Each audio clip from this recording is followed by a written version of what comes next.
when there is either a healthy or an unhealthy psychic cord between two people in a lifetime, when there's a sudden loss and a sudden death, and obviously all the emotions of grief and shock that would come up with that experience. But beyond it, there could be the possibility of one giving their life force, their essence, their soul pieces to the being that is in transition, or vice versa, wanting to stay in that person's life. So two souls as one transitions, it's not a complete transition. Some form of exchange happens. Either the essence, soul pieces, life force of the one that's still living continues into the spirit that's transitioning and goes out of the third plane or the earthly plane,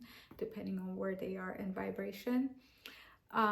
Or the person, the being that's leaving, they will leave some of their essence, some of their soul pieces through that psychic cord with the person that's still staying, even though they won't fully be able to integrate them into that physical body. They will hover around in the auric field and stay attached through psychic cords or the receptor centers of the psychic cords, because they will be severed. And that, with that exchange, the storyline of the shock, of the loss, stays alive. And it doesn't allow the capacity to fully heal, because the only way the soul pieces stay in exchange is that they're still reliving that same frequency and that same storyline, right? They're in a loop.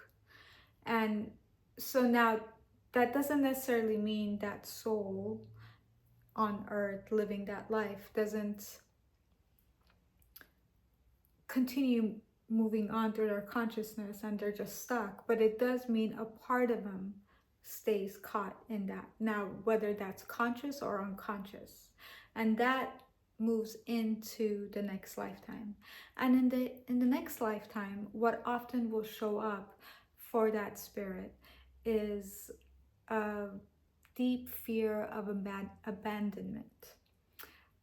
Holding people at an arm's length because of that deep fear of abandonment, or it can show up as deep codependency behavior in relationship, and being clingy and not being distant but overly protective or overly attached, not having sacred boundaries with their partner, not having agency over their own energetic field, still being in the loop of that codependent relationship with someone else. It could be in partnership, it could be with family members or friendships. It could be a theme throughout all relationships. And one clue that this is a past life trauma is that regardless of what conventional therapeutic work that you do, it doesn't seem to make a difference. It doesn't touch it, because the root of this trauma patterning doesn't live in this lifetime. It is part of a past lifetime. And that past lifetime awareness needs to be brought to, soul pieces need to be brought back to its right place.